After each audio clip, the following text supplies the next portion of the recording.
Hello दोस्तों, नमस्कार। आप सभी का स्वागत है नए चैनल इंग्लिश मास्टर पर। ये एक नया चैनल आप लोगों के लिए मैंने इसलिए बनाया है कि जो बच्चे स्टेट एग्ज़ाम्स की तैयारी करते हैं, चाहे वो राजस्थान में कोई भी एग्ज़ाम जैसे कि आरपीएससी, आरएसएम, एसएसबी ये बोर्ड एग्ज़ाम्स की तैयारी करते हों, या बिहार के बच्चे बिहार वाले बोर्ड्स की तैयारी करते हों, या एमपी के बच्चे हों या यूपी के बच्चे हों, उन सबको अब यहाँ पर आना है, यहाँ पर जुड़ना है ताकि हम लोग हमारी फोकस्ड एक तैयारी कर सकें। ठीक है, तो ये चैनल खास तौर पे स्टेट एग्जाम्स की तैयारी करने वाले बच्चों को समर्पित रहेगा। एक हमारा मुख्य चैनल आशीष क्लासेस चल रहा है जहां पर हम सेंट्रल लेवल की वैकेंसीज की तैयारी करेंगे, ताकि एक मेंटालिटी बन जाए कि हाँ, हमें एक फोकस्ड होकर ये तैयारी करनी है, तो यहाँ तक चलना है। एक आपको दिख रहा है स्क्रीन पे, ये एक विशेष कोर्स आरपीएससी और आरएसएम एसएसबी एग्जाम्स के लिए, आरपीएससी और आरएसएम एसएसबी एग्जाम्स के लिए एक कोर्स यहाँ पे मैं आज घोषणा कर रहा हूँ आपके सामने। ये वाला कोर्स हम लॉन्च कर रहे हैं आशीष क्लासेस एप्लीकेशन पर, लिंक आपको डिस्क्रिप्शन में दिया हुआ है। ये कोर्स किसके लिए है, क्यों विशेष है, क्या खास बातें हैं, वो छोटा बहुत बातें जो हैं वो बातें हम डिस्कस कर लेते हैं। एक तो यहाँ पे आपको जो क्वेश्चंस हम डिस्कस करेंगे, जो प्रैक्टिस क्वेश्चंस डिस्कस करेंगे, वो सारे के सारे पीवाईक्यूज हम डिस्कस करेंगे। क्या डिस्कस करेंगे? पीवाईक्यूज हम डिस्कस करने वाले हैं, प्रीवियस ईयर क्वेश्चंस डिस्कस करने वाले हैं। अब ये प्रीवियस ईयर क्वेश्चंस जो हैं ये होंगे उन परीक्षाओं के, जितनी भी परीक्षाएं या तो आरपीएससी ने ली हैं या फिर इस बोर्ड ने लिए हैं, वो क्वेश्चंस हैं। ठीक है, इस कोर्स में जो भी हम यहाँ डिस्कस करेंगे वो सारे कॉन्सेप्ट्स को आधार मानकर डिस्कस करेंगे, ताकि इनसे बाहर भी क्वेश्चन आ जाए तो भी तुम अटको नहीं, देखते ही आंसर कर दो।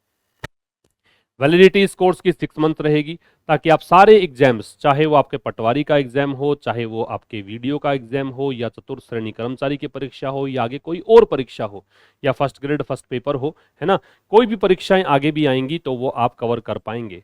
यहाँ कोर्स की लेंथ जो है वो 15 से 20 घंटे की रहेगी। 15 से 20 घंटे के वीडियोस आपको मिलेंगे जहां पर हम लगभग सारे क्वेश्चंस डिस्कस कर चुके होंगे प्रीवियस ईयर वाले।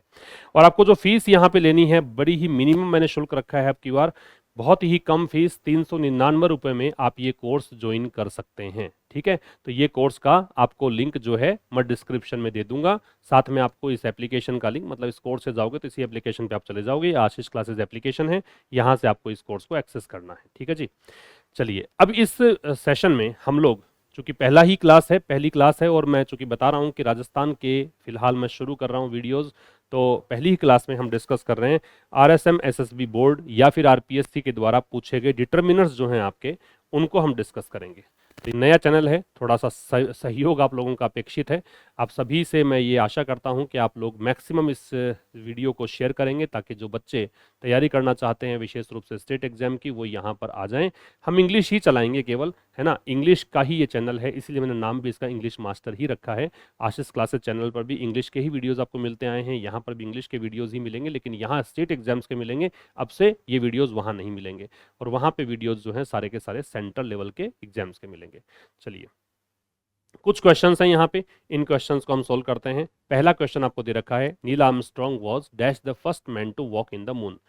इसका पीडीएफ जो है ना वो आप प्राप्त कर लेंगे टेलीग्राम चैनल आशीष क्लासेस से, उसका लिंक आपको डिस्क्रिप्शन में दिया है। कुछ ही दिनों में मैं इसका एक अलग से एक चैनल, एक टेलीग्राम चैनल बना दूंगा, तो उस पर आपको ये इसकी पीडीएफ उस चैनल पे आपको मिलने लग जाएंगी। ठीक है, आपको यहाँ पे 4 ऑप्शंस दे रखे हैं। ये डिटर्मिनर का वीडियो है भाई, डिटर्मिनर के जो क्वेश्चन प्रीवियस ईयर में आ रखे हैं ना वो डिस्कस कर रहे हैं हम। प्रीवियस ईयर क्वेश्चन करने का फायदा ये है कि आप, एक तो पता लग जाता है कि इस तरह के क्वेश्चन, इस तरह के लेवल के क्वेश्चन परीक्षा में पूछे जाते हैं। दूसरा फायदा ये है कि आपको कई बार रिपीट भी हो जाते हैं क्वेश्चंस, तो आपको ज़्यादा कुछ मशक्कत होगी नहीं। आप सीधा क्वेश्चन देखोगे और आपका किया हुआ होगा, तुरंत आप टिक करके आगे बढ़ जाओगे। तो यहाँ पहला क्वेश्चन है, Neil Armstrong was dash the first man to walk in the moon. यहाँ तो मैंने आंसर ही डाल दिया, ये गलती से प्रिंट ही हो गया यहाँ पे, तो द फर्स्ट आएगा। क्यों? क्योंकि यहाँ पे फर्स्ट, सेकंड, थर्ड, फोर्थ ये जो शब्द हैं, फर्स्ट, सेकंड, थर्ड, फोर्थ ये जो शब्द है ना, ये ऑर्डिनल नंबर्स कहलाते हैं।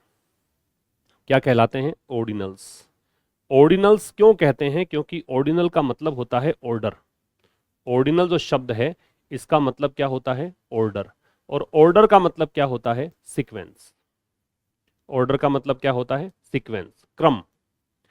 तो हम क्रम की जब बात करते हैं, जब हम सीक्वेंस की बात करते हैं तो हम ऑर्डिनल नंबर्स का यूज करते हैं, पहला, दूसरा, तीसरा, चौथा, पांचवा, ऐसे। तो यहाँ पे आपको द का प्रयोग करना होता है। यहाँ तो खैर लगा हुआ ही था। तो नील आर्मस्ट्रांग पहले व्यक्ति थे जिन्होंने चंद्रमा पर कदम रखा। दूसरे में आइए, there is nothing that dash of us can do to help. तो ऐसा कुछ भी नहीं है that dash of us can do to help. एक तो देखो सेंटेंस कैसा है, नेगेटिव है, नथिंग दे रखा है। तो ऐसा विकल्प तो काट दीजिए जो नेगेटिव हो, तो नन तो नहीं आएगा यहाँ पे, ठीक है। फिर एवरी, एवरी ऑफ अस होता नहीं है। क्यों नहीं होता? क्योंकि एवरी के साथ में हमेशा एक नाउन चाहिए होता है। एवरी किसी भी सेंटेंस में बिना नाउन के नहीं आएगा। कारण क्या है? कारण है इसका कि एवरी जो है वो एक डिटरमिनर है। एवरी क्या है? एक डिटरमिनर है।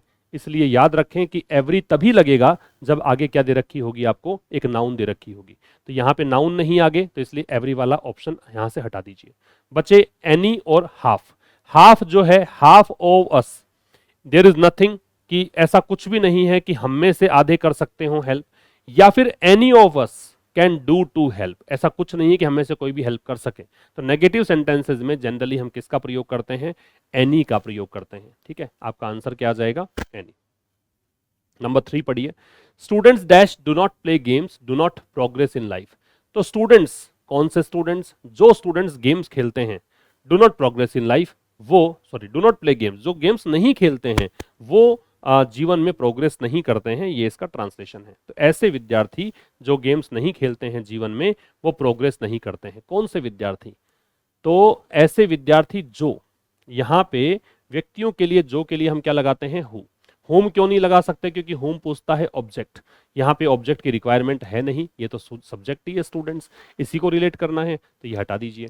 जनरली हम रिलेटिव प्रोनाउन के रूप में विच का प्रयोग करते हैं, वो तब करते हैं जब या तो हम बात करते हैं एनिमल की, या फिर हम बात करते हैं थिंग की। तो एनिमल या थिंग की बात करोगे तो क्या लगेगा? विच। बचा क्या? दैट। दैट की कुछ 4 कंडीशंस होती हैं अलग अलग। मैं कुछ बता रहा हूँ, याद रख पाओ तो ठीक है, थोड़ा सा नोट डाउन कर लेना, पेन नोटबुक लेकर बैठना।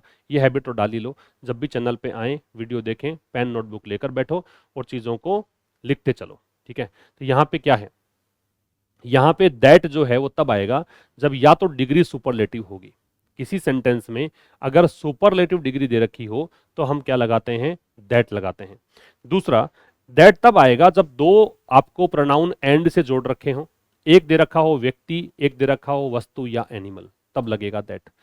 दो दे रखे हो जिसमें से पहला व्यक्ति दे रखा हो, दूसरा एंड के बाद एनिमल या थिंग दे रखा हो, तब। दो चीजें।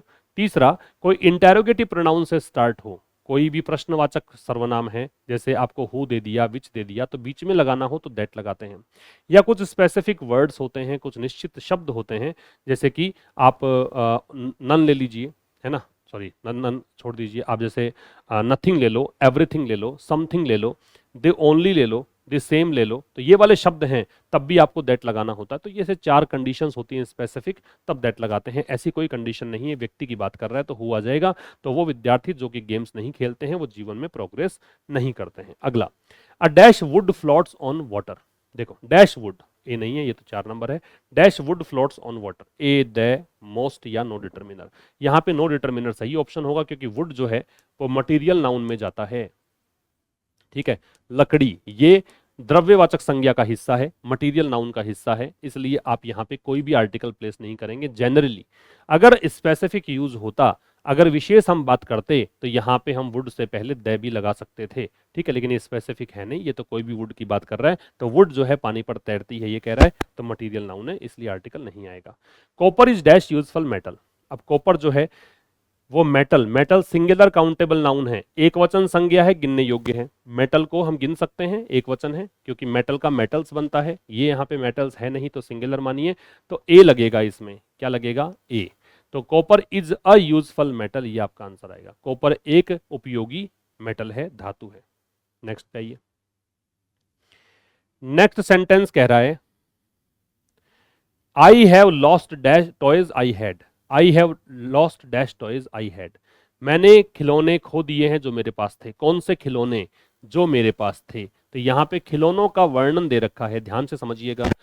जब जब आपको लिटिल या फ्यू ये तब लगते हैं जब जब आपको इसका मीनिंग मिलता है नो या नथिंग। ये नोट डाउन कर लेना, बड़ी इंपॉर्टेंट बात बता रहा हूं कि जब तुम्हें नो या नथिंग मिलता है इसका मीनिंग मतलब जब तुम्हें ऐसा मन करे कि मैं यहाँ नो या नथिंग लगा सकता हूँ, लेकिन उसकी पुष्टि करने के लिए कोई ना कोई स्टेटमेंट होना चाहिए, उसकी पुष्टि करने के लिए कोई ना कोई बात होनी चाहिए, तब तुम्हें लगे कि मैं नो या नथिंग लगा सकता हूँ, तब तो तुम क्या करो, तब तो तुम लगा दो नो लिटिल या फ्यू। अगर अनकाउंटेबल है तो ये, और काउंटेबल है तो फ्यू।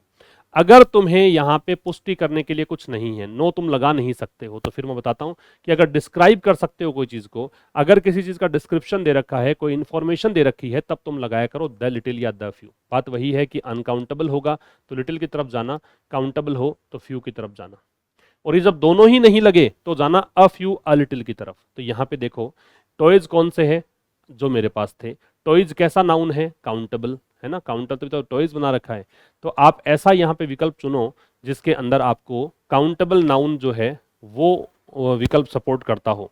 तो देखो मच तो नहीं आएगा, मच तो अनकाउंटेबल के लिए आता है, फिर ए नहीं आएगा क्योंकि ए जो है यहाँ पे टॉयज दे रखा है, सिंगुलर काउंटेबल के लिए आता है। एनी जनरली हम नेगेटिव या इंटेरोगेटिव सेंटेंस में करते हैं, तो यहाँ पे आपका जो आंसर है वो क्या आ जाएगा, द फ्यू, क्योंकि टॉयज कौन से जो मेरे पास थे डिस्क्राइब कर रखा है। नेक्स्ट आगे कह रहा there is hardly dash problem that unsettles him. तो ऐसी कोई समस्या जो है ही नहीं जो कि उसे बेचैन कर दे, अनसेटल कर दे। तो यहाँ पे प्रॉब्लम मैनी तो आएगा नहीं, क्योंकि मैनी के बाद तो प्लूरल काउंटेबल नाउन लगती है। मैनी के बाद क्या लगता है, प्लूरल काउंटेबल नाउन, बहुवचन संज्ञा और गिनने योग्य संज्ञा, वहां तो लगता है मैनी। तो यहां तो देखो प्रॉब्लम सिंगुलर दे रखा है, सम लगा दोगे तो हार्डली में सम नहीं लगता, हार्डली, स्केर्सली, सेल्डम, रेयरली, ये वाले शब्द नेगेटिव होते हैं, यहाँ पे हम सम नहीं लगाते हैं। ठीक है, फ्यू है वो भी तब लगता जब यहाँ प्रॉब्लम्स होता, प्लूरल होता, तो बचा क्या, एनी। ऐसे करके ऑप्शन से आप अप्रोच कर सकते हैं। ये ऑप्शंस मैंने नहीं लगाए मेरे भाई, ये ऑप्शन सारे के सारे परीक्षा में ऐसे ही पूछे गए थे, प्रीवियस ईयर क्वेश्चन हम सोल्व कर रहे हैं। ठीक है, अगला देखिएगा, dash boy and girl should go to college. तो बॉय और गर्ल को कॉलेज जाना चाहिए। कौन से बॉय और गर्ल को जाना चाहिए, ऑल बॉय एंड गर्ल हो सकता है क्या, नहीं हो सकता, क्योंकि ऑल के बाद तो आपको एस चाहिएगा, प्लूरल चाहिएगा, सभी लड़के और लड़कियां। एनफ हो सकता है क्या, एनफ का मतलब पर्याप्त है, पर्याप्त का अर्थ नहीं है यहाँ पे। सेवरल हो सकता है क्या, सेवरल का मतलब अनेक होता है, सेवरल के साथ में भी आपको बॉयज या गर्ल्स चाहिएगा, नहीं हो सकता।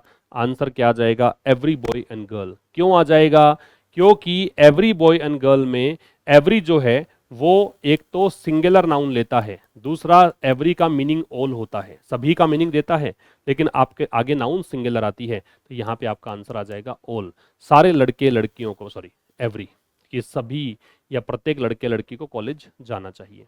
नेक्स्ट है dash of my books is still missing. तो मेरी बुक्स जो हैं वो मिसिंग है अभी भी, dash of my books is still missing.